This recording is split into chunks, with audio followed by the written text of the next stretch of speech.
감사합니다. 네, 우리의 죄를 씻기는 예수의 피밖에 없습니다.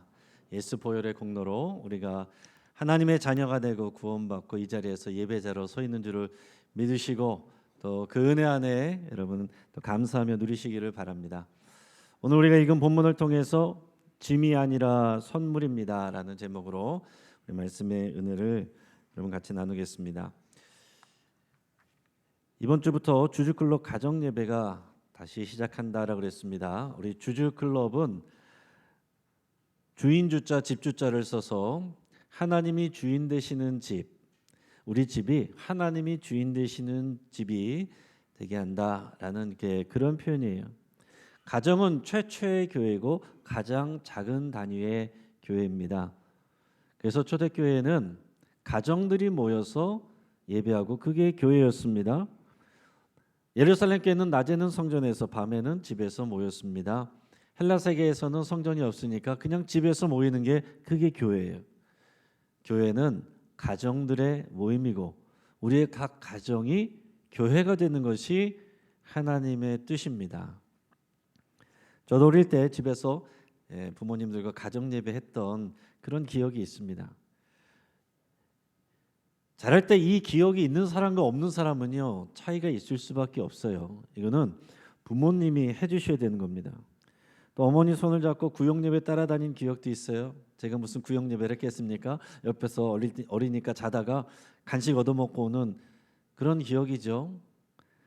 또 어릴 때 부모님 교회 부흥회에 참석하실 때 그 옆에 앉아서 은혜 받는 그런 부모님을 보았던 기억이 있습니다.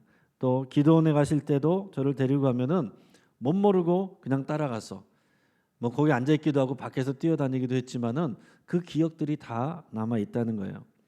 또 부모님이 항상 새벽 기도에 나가시는 것을 어릴 때부터 제가 알고 있고 아주 어렸을 때 한 4살 정도 3-4살 정도 됐을 때였을 것 같은데 새벽에 깨니까 이제 부모님이 안 계신 거예요. 깜짝 놀라서 이제 무서워서 울었는데 그때 이제 전셋집이어서 주인집 할머니가 와가지고 이게 달래주고 같이 있어줬습니다. 그러니까 이제 엄마 아빠가 오셔가지고 새벽 기도에 간 거니까 앞으로 그러더라도 걱정하지 마라, 겁내지 마라. 그 후로는 저도 이제 그런 줄 알고 나중에는 중간에 깨도 무서워하지 않고 있게 됐습니다.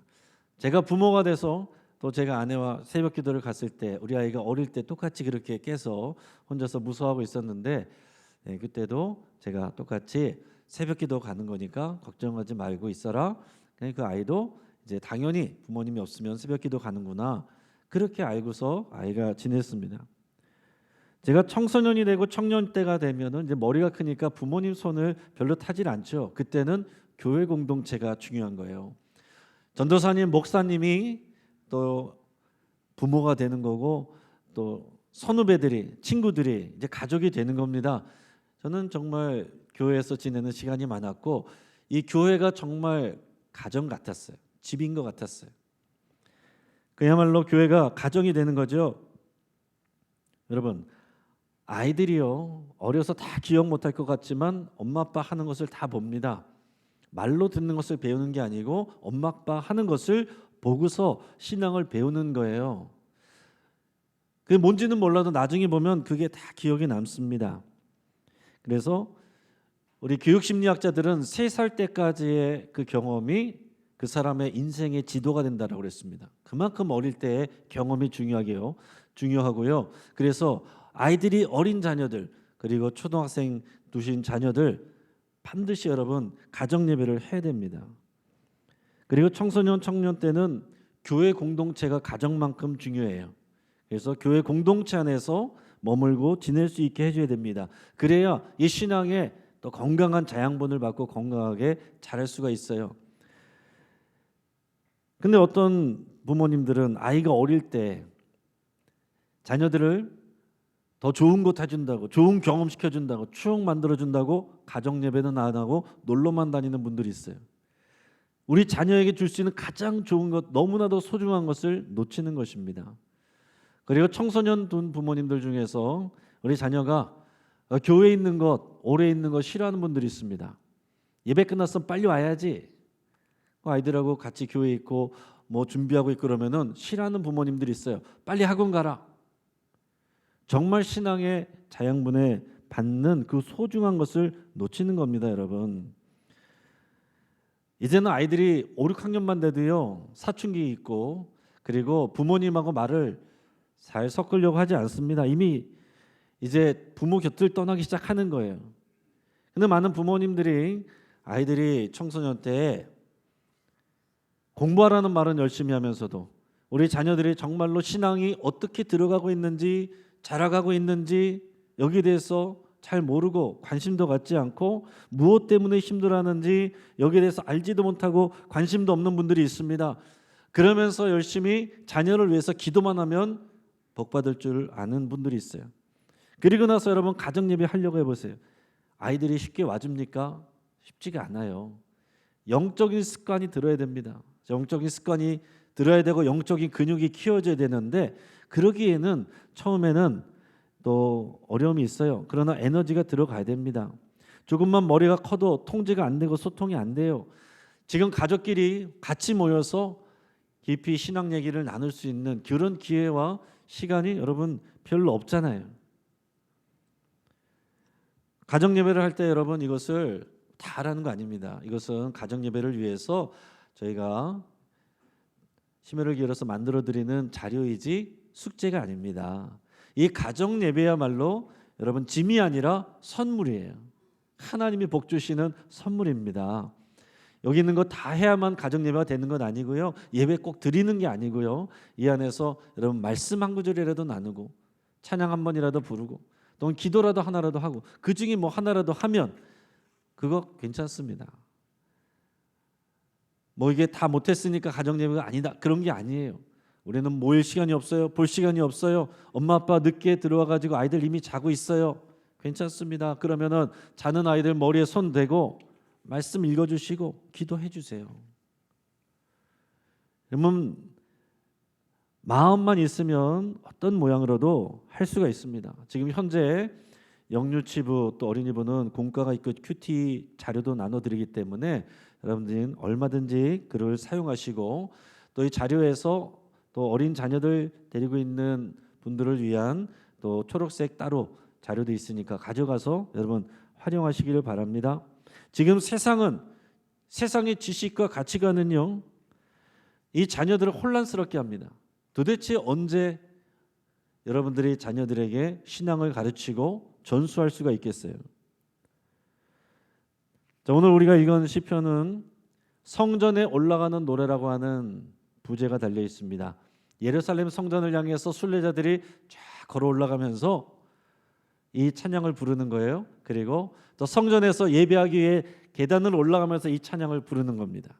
성전에 올라가는 노래들이 여러 개가 있는데 그 중에서 오늘 이 시편은요 특별히 가정에 대한 내용을 다루고 있습니다. 자, 가정에서 가족들과 어떤 믿음을 나눠야 되는지, 자녀들에게 어떤 신앙을 전수해야 되는지 오늘 본문 말씀을 통해서 여러분 잘 배우시길 바랍니다. 우리 1절 말씀을 같이 읽겠습니다. 여호와를 경외하며 그의 길을 걷는 자마다 복이 있도다. 아멘. 여호와를 경외하며 그의 길을 걷는 자마다 복이 있도다. 여러분 이것이 이 시편의 핵심이고 우리 신앙의 핵심입니다. 여호와를 사랑하고 경외하는 것. 근데 그게 끝이 아닙니다. 그의 길을 걷는 거예요. 사랑하면 그의 길을 걷는 것입니다. 그럴 때 하나님이 복 주시고 거기에 참 행복이 있다는 거예요. 이것을 조금 알아듣기 쉽게 풀어서 제가 이렇게 써봤습니다. 같이 읽어볼게요. 여호와 하나님을 사랑하고 그의 말씀에 순종하여 사는 자가 복을 받고 행복합니다. 아멘. 그의 말씀하여 순종하는 것이 그렇게 살아가는 것이 그의 길을 걷는다라는 표현이에요. 자, 이때는 예수님이 없었으니까 예수님의 이름을 넣어서 제가 다시 또 설명드리면 이렇습니다. 같이 읽어보겠습니다. 예수 그리스도를 믿어 하나님을 사랑하고 기독교적 세계관으로 살아가는 자가 진짜 참 행복을 누리게 됩니다. 아멘. 자, 예수 그리스도가 중심이에요. 예수 그리스도를 믿어서 하나님을 사랑하는 것이고 예수 그리스도를 통해서 하나님의 사랑을 받는 겁니다. 하늘의 모든 신령한 은혜와 복을 예수 그리스도를 통해서 받는 거예요. 그리고 예수 그리스도가 중심되는 기독교적 세계관으로 그 가치관으로 살아가는 거. 그게 신앙생활입니다. 그럴 때 하나님께서 복 주시고 거기에 참 행복이 있다는 겁니다. 신앙생활은 교회 다니는 게 전부가 아닙니다. 이건 시작이지 전부가 아니에요. 나 교회 다녀왔으니까 신앙생활했다. 그게 아니라는 겁니다. 오히려 교회 밖에서 주일 예배 끝난 다음에 여러분의 삶의 자리에서 기독교적 세계관으로 살아가는 것, 그것이 그의 길을 걸어가는 것이고 그게 신앙생활을 하는 겁니다. 그럴 때 하나님께서 구원 이후에 더 풍성한 복과 은혜를 주시는 거예요. 교회는 다니는데 그의 길을 걷지 않는 사람들이 얼마나 많은지 모릅니다. 여러분, 여호와 하나님을 사랑하며 그 가치관으로 세계관으로 살아가시기를 축복합니다. 요즘 사람들이 많이 보는 영화 파묘라는 영화가 있더라고요. 이 영화가 무당이 나오고 귀신이 나온다고 해서 저는 관심 갖지 않으려고 그랬는데 벌써 800만 명이 넘는 사람들이 봤다라는 얘기를 들었습니다. 그만큼 사람들에게 이 영향력을 미치는 거거든요. 그래서 제가 이것을 보고 여러분들에게 좀 말씀을 드리고자 하는데 자세한 내용을 말씀드릴 건 아니고 배경만 말씀드리면 이렇습니다. 어느 부잣집에 그 집안 남자들이 할아버지, 아버지, 아들이 아기까지 다 이상한 병을 앓습니다. 근데 병원에서는 이유를 찾을 수가 없어요. 그래서 무당을 불렀습니다. 그 무당은 할머니 신을 모시는 젊은 무당이었어요. 그래서 와가지고 집을 쫙 둘러보고 얘기를 들어보더니 묘자리에 문제가 있다는 거예요. 지금 묘자리가 불편해서 증조 할아버지가 지금 자기 아들, 손주, 증손자까지 지금 해코지를 하고 있다는 것입니다. 그러니까 파묘, 묘를 파서 이장을 해야 그래야 편해진다라는 얘기입니다. 그래서 그 이후에 벌어지는 내용이 이 영화의 내용인데 저는 지금 영화의 스토리를 얘기하려는 것이 아니고 여기에 담겨 있는 우리 대한민국 사람들의, 한국 사람들의 전통적인 이 신앙과 가치관, 여기에 대해서 말씀드리고자 하는 거예요. 여기는 어떤 생각이 담겨 있고 또 이것을 표현한 것이냐면은 이것이죠. 조상들을 잘 모시면 조상들이 자손들을 잘 되게 해주고 복을 준다. 이 생각이 여기 들어 있습니다. 반대로 조상들을 잘 모시지 않으면 어떻게 돼요? 자손들이 어려움을 당할 수 있다. 묘자리 잘못하면 줄초상 날 수 있다. 이런 두려움이 이 안에 다 들어있는 겁니다. 그러니까 어때요? 많은 사람들이 제사를 열심히 드립니다. 또 장례 예식에 특별히 정성을 들이려고 그래요. 그러면서도 인사말 할 때 이제 좋은 곳에 가셔서 우리들 잘 되게 해주세요. 그런 믿음이 여러분 안에 사실은 들어있다는 거예요. 이것을 구체적으로 믿든지 막연하게 믿든지 다 마찬가지입니다.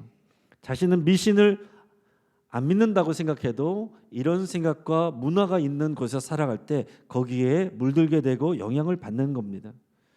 여러분 이사할 때 손 없는 날 택해서 가시는 분들도 계시잖아요. 교회 다니지만 손 없는 날을 통해서 그때 이사하시거나 어떤 중요한 날을 잡는 분들도 계시지 않습니까? 이 손 없는 날 이게 믿음이에요. 근데 본인은 괜찮다고 해도 이거 안 하려고 해도 아예 부동산 중개인이 손 없는 날을 추천하기도 하고 또 이사센터에서는 아예 손 없는 날에 대해서도 또 이렇게 따로 준비가 되어 있습니다. 이 손 없는 날이 도대체 무슨 의미인지 제가 인터넷 찾아서 여러분들에게 읽어드릴게요. 손 없는 날에서의 손은 사람들의 활동을 방해하고 사람에게 해코지한다는 악귀 또는 악신을 뜻하며 나쁜 귀신이 돌아다니지 않아서 인간에게 해를 끼치지 않는 길한 날을 의미한다. 음력 날짜로는 9와 0으로 끝나는 날이며 8개의 모든 방향으로 귀신이 활동하지 않는 길이다. 따라서 이 날에 수리, 이사, 혼례, 개업 등을 하면 상서롭다고 믿으며 주요 행사의 날짜를 정하는 기준이 된다. 자, 손 없는 날 이건 무슨 날이라고요? 귀신이 활동하지 않아서 안전한 날이라는 거예요. 그러니까 여기에는 뭐가 들어있습니까? 귀신을 두려워하는 마음이 있는 겁니다.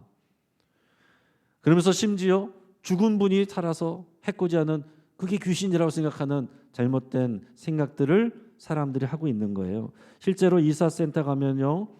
손 없는 날에 이사한다 그러면 10%에서 30%까지 돈을 더 내야 됩니다. 이걸 적극적으로 믿는 사람도 있지만 에이 나는 뭐 잘 안 믿어요. 그런 사람도 있겠죠.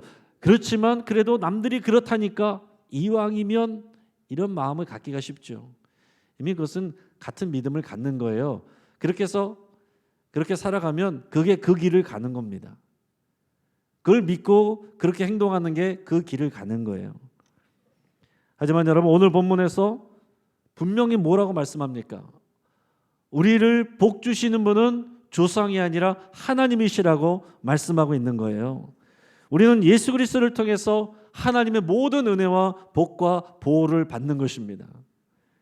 참 우스운 게 뭐냐면 사람들 아니라고 그러면서도 다 귀신 무서워합니다. 눈에 보이는 귀신 안 믿는다 그러면서도 이런 날들을 뭔가 문제가 생길까 봐 두려워하는 마음들이 있는 거예요. 귀신을 무서워하고 죽은 조상도 해코지할까 봐 그렇게 정성을 들이고 돈을 들이고 무서워하면서 사람들이요 그 귀신을 쫓아내고 멸망케 하며, 그리고 인간의 생사복을 주관하시는, 그리고 죽음 이후에 그 영생과 심판을 주관하시는 하나님은 두려워하지 않는 사람들이 얼마나 많은지 모릅니다. 손 없는 날은 챙기면서 예수님이 부활하신 날 주일은 지키지 않는 그런 사람들이 얼마나 많은지 모릅니다. 그리고 우리나라 과학자들도 또 미사일을 쏘고 로켓을 쏘고 인공위성을 쏘고, 그런 데서 쏘기 전에 뭐 하는지 아세요? 과학자들 모여서 직원들이랑 고사 지냅니다. 돼지머리 앞에 놓고 절해요. 잘 되게 해달라고. 그러면서도 예수님이 부활한 것은 비과학적이라고 그러면서 안 믿는 사람들, 이게 현대인들의 모습이에요. 이게 얼마나 아이러니하고 우습습니까? 지금 그런데 이 자리에 믿음을 가지고 하나님을 예배하는 여러분들은 복된 자리에 있는 거예요. 여러분, 이 은혜를 누리시고 감사할 수 있기를 축복합니다. 그러면서 정말 여호와 하나님을, 교회 다니는 것만이 아니라 여호와 하나님을 경외하고 그의 길을 걷는다라는 것은 과연 우리가 어떤 것을 믿고 고백하고 살아가는 것인지 오늘 본문을 통해서 좀 더 나누겠습니다. 자, 첫째는 같이 읽겠습니다. 노동은 짐이 아니라 선물입니다. 2절 말씀 같이 읽겠습니다. 네가 네 손이 수고한 대로 먹을 것이라. 네가 복되고 형통하리로다. 아멘. 자, 네가 네 손이 수고한 대로 먹을 것이라. 네가 복되고 형통하리로다. 그러니까 우리가 수고해서 일하는 그것 자체가 복이라는 거예요. 그건 짐이 아니라 선물이라고 말씀을 하는 겁니다. 자, 내가 수고해서 버는 것만큼 내가 사는 것, 그것이 복이래요. 내가 수고를 해서 얻는 돈, 풍요로운 삶, 그것만 복이 아니라 일할 수 있는 그 자체가 복이라고 말씀합니다. 그게 성경적인 가치관이에요. 예수님도 이 땅에 오셔서 30년 동안 몫으로 일하셨습니다. 일하는 것 자체가 신성한 것이고 하나님의 선물입니다. 근데 세상은 어떻게 생각합니까? 노동을 짐으로 여기는 거죠. 돈이 없는 사람들이 억지로 져야 될 짐으로 여기고 부끄러운 것을 여기고 성공하지 못한 사람들이 하는 것이라고 생각을 하는 겁니다. 그래서 넥타이를 매고 펜대를 굴리는 화이트 칼라가 손에 기름때를 묻히고 일하는 블루 칼라보다 더 성공한 것이라고, 가치 있는 것이라고 많은 사람들이 이렇게 생각을 하는 겁니다. 특히 우리나라가 그래요. 그래서 많은 부모님들이 어땠습니까? 나는 이렇게 수고하고 고생했어도 우리 자녀들만큼은 정말 편한 곳에서 정말 살았으면 좋겠다는 마음으로 자녀들 열심히 공부시켰습니다. 그 결과가 지금 우리 대한민국 사회가 어떻게 됐습니까? 벌써 10년 넘게 2013년에 고학력 백수, 대학을 졸업하고 놀고 있는 대졸 이상의 고학력 백수가 300만 명을 돌파했다고 그렇게 보도됐었어요. 그리고 현재는 청년 백수가 126만 명이라고 발표됐습니다. 청년들 4명 중에 1명은 집에서 놀고 있는 거예요. 자, 그런데 보면 청년들은 일자리가 없다라고 말하는데 막상 일손들이 필요한 곳에서는 일할 사람이 없다라고 그래요. 근데 청년들이 안 옵니다. 힘들고 어렵다라고 안 옵니다. 그래서 외국인 노동자들을 자꾸 들여오게 되는 거죠. 자, 이 안에 우리가 살아가는 사회에 뭐가 들어와 있습니까? 노동하는 것을 짐으로 여기고 그것은 성공하지 못한 삶이라고, 부끄러운 것이라고 여기는 잘못된 가치관이 이 안에 들어있다는 거예요. 더 나아가서 일이 아니라 일의 가치가 아니라 그 돈을 숭상하는 황금 만능주의가, 만모니즘이 이 안에 들어있는 거예요. 그렇기 때문에 지금 젊은이들은 어떻습니까? 아예 일을 하지 않고 돈만 버는 그런 것을 꿈꿉니다. 지금 초등학생들이 꿈이 뭐냐고 물어보면 건물주라 그래요. 열심히 일하는 사람들 우습게 여깁니다. 건물주가 최고라고 여깁니다. 그리고 젊은이들도 일을 하더라도 또 빨리 벌어서 은퇴하는 게 목표인 파이어족이 인기를 끌고 있습니다. 또 주식이나 비트코인처럼 쉽게 돈을 벌기를 원합니다. 힘들어서 일해서는 돈을 못 번다, 이 생각이 팽배하죠. 그러니까 돈을 버는 게 목적이지 일하는 건 목적이 아니라는 겁니다. 어떻게든 일을 안 하는 게 목적인 거죠. 여러분, 가정 예배를 통해서 나눠야 될 것 중에 하나가 자기 손이 수고한 대로 먹는 것이 복이다 라는 이런 건강한 가치관, 이게 기독교적 가치관 중에 하나입니다. 이것을 나눌 수 있기를 축복합니다. 자, 두 번째 같이 읽겠습니다. 가족은 짐이 아니라 선물입니다. 3절 말씀 읽겠습니다. 내 집 안방에 있는 내 아내는 결실한 포도나무 같으며 내 식탁에 둘러앉은 자식들은 어린 감람나무 같으리로다. 아멘. 자, 당연히 가족들은 짐이 아니라 하나님이 주신 선물입니다. 그렇죠? 답이 안 나오네요. 많은 분들이 짐처럼 여겨지는 분들이 있는 것 같습니다. 하지만 지난주에 보여드린 대로 대한민국 사람들이 17개 나라 중에 유독 대한민국만 인생에 가치 있게 만든 것이 무엇이냐 1위에 가족이 아니라 돈이라고 대답한 나라가 우리나라입니다. 우리나라 사람들 지금 대부분 돈이 많아야 가족들을 행복하게 할 수 있다, 이 생각에 사로잡혀 있어요. 하지만 어떻습니까? 돈이 많아도요, 돈이 많아졌어도 가족이 어느 순간부터 멀게 느껴지고 서로를 짐처럼 여겨지는 일들이 벌어지게 됩니다. 기러기 아빠들 보세요. 자녀들 공부시키고 잘 되게 하려고 아내와 함께 해외 보내고 나는 열심히 일하고 열심히 송금하고 밥도 제대로 못 챙겨 먹고 병 걸리고 외롭게 죽는 그런 분들이 있다는 그런 기사들을 보게 되지 않습니까? 도대체 무엇을 위해서 우리가 살아가는 것인지, 무엇을 위해서 일하는 것인지, 무엇을 위해서 돈을 버는 것인지 뭔가 뒤바뀌어 있는 것 같지 않습니까? 기러기 아빠까지는 아니어도요, 지금 많은 가정들의 아버지는 외로움을 느낍니다. 아버지들이 설 자리가 없어요. 가족들과 행복하려고 돈을 벌기 위해서 밖에 나가서 열심히 일했는데 그러느라고, 열심히 돈을 버느라고 자녀들을 챙길 시간이 없었습니다. 아내하고 대화할 시간이 없었습니다. 그래서 나는 그래도 열심히 이렇게 일하는 거에 최선이라고 생각하고 했는데 어느 순간 보니까 집에 내 자리가 없어요. 서로를 부담스러워합니다. 자녀들은 이제 맘먹고 대화를 하려고 그러니까 아이들이 머리가 커서 대화가 안 됩니다. 맘먹고 대화하려고 그러면은 금방 싸우게 됩니다. 여러분, 특히 아빠와 아들이 또는 아빠와 딸이 조곤조곤 1시간 이상 앉아서 대화할 수 있는 가정이 얼마나 될까요? 많은 젊은이들이 아빠에게서 받은 상처가 굉장히 큽니다. 그런 사람들이 너무나도 많아요. 근데 아빠는 뭘 어떻게 될지를 모르는 겁니다. 그러면서 표현을 할 줄도 모르니까 이렇게 얘기합니다. 꼭 뭐 말로 해야 되나? 말로 해야만 하나? 말로 하지 않아도 알 수도 있어요. 그러나 말을 하지 않아서 오해하고 상처받는 사람들이 너무나도 많다는 거예요. 나이가 들수록 그러니까 어떻게 됩니까? 점점 더 멀어지고 더 짐처럼 여겨지고 느껴지고 외롭게 됩니다. 그러니까 오죽하면 그런 우스갯소리가 나오겠어요. 남편들에게 이사 갈 때는 꼭 강아지 붙들고 있어라, 그런 얘기 하잖아요. 아내가 남편은 두고 가도 강아지는 챙겨가니까 강아지를 꼭 붙들고 있으면은 자기 데려간다 이거죠. 지금 아버지들이 가정에서 서열이 강아지 다음이잖아요. 우스개처럼 다들 얘기하면서 그렇게 얘기하지 않습니까?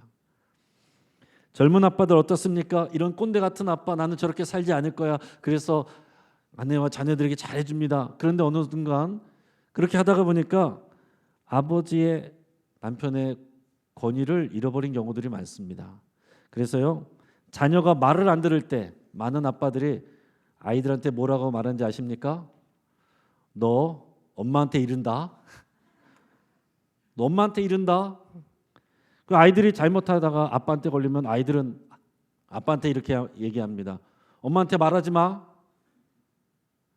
하지만 여러분, 성경에서 말씀하시는 것은 아빠가 가정에서 영적인 가정이고 그 역할을 감당해야 된다고 말씀하세요. 말씀을 맡은 자가 아빠라고, 그 말씀을, 신앙을 전수해 줘야 될 분이 아빠라고 말씀하는 겁니다. 근데 밖에 나가서 일하느라고 자녀들하고 앉아 있을 시간이 없고 말씀을 나눌 시간이 없는 겁니다. 어느 순간 하려고 보니까 아이들은 다 커서 말이 안 통하고 애들이 싫어해요. 아이들을 낳으면 부모가 되는 것은 쉽습니다. 그러나 부모 노릇하는 것은 어렵지 않습니까? 우리 아버지가 나한테 했던 것대로 그냥 하면 지금 됩니까? 지금 큰일 납니다. 그럼 아버지가 했던 거 싫으니까 반대로만 하면 될 것 같습니까? 그것도 안 되는 거거든요. 배워야 돼요. 많은 분들이 그런 걸 배우지 못하고 자랐잖아요. 그냥 살아왔지 않습니까? 앞만 보고 열심히 살면 되는 줄 알고 살아왔지만, 여러분, 부모는 자녀들을 통해서 배우고 자녀들은 그런 부모를 통해서 배웁니다. 함께 자라가고 배우는 거예요. 그래 또 교회에서 보면, 또 삶에서도 보면 가족이 정말 짐처럼 여겨질 수 있는 그런 분들이 있습니다. 가정 안에 꼭 아픈 분들, 아픈 부모님, 아픈 배우자, 아픈 자녀가 있는 분들이 있습니다. 사랑하여 사지만은 시간이 지나면 나중에는 정말 짐처럼 여겨지고 어디 함부로 다닐 수도 없고 내 생활을 할 수도 없는, 그래서 나중에는 비참한 결말을 맞이하는 그런 뉴스들도 있지 않습니까? 우리 자녀들이 이유 없이 아프거나 문제가 있는 경우들도 종종 있고 적지 않게 있습니다. 근데 믿음이 없으면 이걸 어떻게 감당하겠어요? 제가 아는 어떤 장로님은 아이가, 막내가 자폐가 있었습니다. 정상적인 생활을 할 수가 없습니다. 그래서 이분들의 소망은 이 아이보다 하루 더 사는 게 자기 소망이라고 그랬었어요. 책임을 져야 되니까 누구에게 맡기겠어요? 그런데 이분들이 믿음으로 고백하기는 이 아이는 하나님이 우리에게 보내주신 선물입니다. 이렇게 고백해요. 이건 믿음 아니면 우리가 고백할 수 없는 일입니다. 하지만 여러분, 우리는 자녀들과 가족들을 내 마음대로 가르치거나 바꿀 수 없어요. 조종할 수가 없습니다. 지혜가 필요하고 믿음이 필요합니다. 배워야 됩니다. 우리 부모님들도 다 훈련을 받아야 돼요. 서로에 대한 이해가 필요합니다. 다 알고 있는 것처럼 하시면 안 된다는 거예요. 시대가 틀리고 세대가 틀립니다. 오늘 본문을 통해서 우리는 이렇게 고백을 해야 됩니다. 같이 한번 읽어보겠습니다. 자녀들과 가족들은 내 소유가 아닙니다. 하나님이 내게 맡겨주신 소중한 선물입니다. 아멘. 우리의 소유가 아니에요. 하나님이 맡겨주신 하나님의 사람입니다. 하나님의 선물이에요. 그러나 내 소유는 아닙니다. 내가 돌봐야 될 사명이 있는 거지 내 소유물이 아니에요. 이걸로 여러분 잘 구분하시길 바랍니다. 또 기억해야 될 중요한 교훈이 있어요. 지난 오후 예배 때 장신대 신영석 교수님이 와서 하신 말씀 중에 중요한 내용이 있었습니다. 부모는 신앙의 정비사가 아니라 신앙의 정원사입니다. 이렇게 얘기했어요. 잘 기억하시길 바랍니다. 부모는 신앙의 정비사가 아닙니다. 정비사는 뭐예요? 잘못된 것을 찾아내고 고치고 부품을 바꾸면 되는 겁니다. 그러나 정원사는 그게 아니에요. 생명을 다루는 사람들입니다. 철을 따라 열매를 맺고 그 잎사귀가 푸른 것 같이 때가 있어요. 뿌리를 뻗을 때가 있고 싹을 틔울 때가 있고 열매를 맺을 때가 있고 잎사귀가 푸를 때가 있는데, 그 때를 알고 그 때에 맞춰서 적절한 돌봄과 그리고 그 사랑을 주는 거, 그게 정원사입니다. 정원사처럼 서로를 가꾸고 돌보는 작업을 하는 거예요. 그래서 여러분, 이 가정 예배할 때 같이 모여서 똑같이 예배 한 번 더 드리는 게 아닙니다. 가정 예배할 때 부모님이 자녀들 가르치고 훈계하는 시간이 아니에요. 정원사가 정성스럽게 조심스럽게 식물을 가꾸듯이 서로의 가족들이 서로가 서로에게 정원사로서 서로를 사랑하고 용납해주고 공감해주고 들어주고 기도해주고 주의 말씀으로 격려하는 그 일을 하는 게 우리의 가정 예배입니다. 또한 오늘 이 시대에 여러분 어떻습니까? 세상은 점점 더 성경적이고 전통적인 가정관을 깨뜨리고 있어요. 성경이 말하는 오늘 말씀에서처럼 보라 자식들은 여호와의 기업이요 태의 열매는 그의 상급이로다. 이게 아버지와 남편에게 하시는 말씀인데 남편과 아내 그리고 자녀 이런 전통적인 성경적 가치관이 지금은 위협받고 흔들리고 있습니다. 이혼 가정이 많아지고 비혼주의자가 많아지고 1인 가구가 많아졌습니다.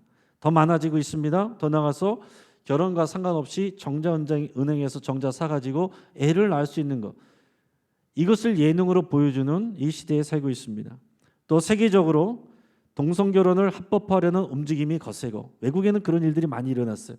거기서 더 나가서 동성결혼이나 동성연애를 인정하지 않으면 법으로 처벌하고 비난하는 불이익을 주는 일이 점점 일상화되고 있습니다. 그러니까 동성애적인 이런 부분들 차별받지 않고 우리가 인권을 소중하게 여기는 것, 이건 중요한 일입니다. 포용하고 사랑하고 돌봐야 되는 일이에요. 그러나 그것을 정상이라고 말하지 않으면 처벌받는 것은 전혀 다른 문제예요. 다른 차원의 이야기입니다. 아무튼 점점 성경적인 가정관을 가르치고 전수하는 일이 힘들어지고 있다는 얘기입니다. 공격받고 있다는 얘기예요. 세상의 이런 거친 물결 속에서 여러분의 가족들과 여러분의 어린 자녀들에게 언제 어떤 식으로 이 기독교 가치관과 세계관을 전수하겠습니까? 하지 않는 순간에 자녀들은 세상의 거친 물결 속에서 떠내려가는 거예요. 초등학교 9학년부터는 손도 못 댑니다. 대화가 안 됩니다. 말을 듣지 않아요. 착한 아이들은 말을 듣는 척하면서 있지만 고등학교 졸업하면서부터는 그것도 안 됐습니다. 말을 잘 듣고 있다라고 해서 신앙이 전수되고 있다고 착각하시면 안 돼요. 분명히 청소년 때까지는 교회 잘 나왔는데 청년 되니까 사라졌다. 제대로 신앙이 전수가 다 안 된 겁니다. 자기 신앙이 아닌 거예요. 흔들리지 않는 자기 신앙과 고백, 그걸 심어줘야 되고 그걸 부모님과 교회가 함께 해야 되는 것입니다. 사랑하는 여러분, 이제 말씀을 정리합니다. 우리를 행복하게 하는 것은 돈이 아닙니다. 하나님이세요. 행복의 비결은 여호와 하나님 예수 그리스도를 통해서 사랑하고 그의 길을 걷는 것입니다. 기독교 세계관과 가치관으로 살아가는 것이에요. 그리고 그 신앙을 가족들과 나누고 자녀들에게 전수하는 일입니다. 정비사로서가 아니라 정원사로서 그렇게 조심스럽게 사랑하고 돌보고 수용하고 포용하고 공감해주고 기도해주고 격려해주는 그런 일들이 저 여러분들에게서 여러분들의 가정에서 풍성하게 일어나길 주의 이름으로 축복합니다. 같이 한번 기도하겠습니다.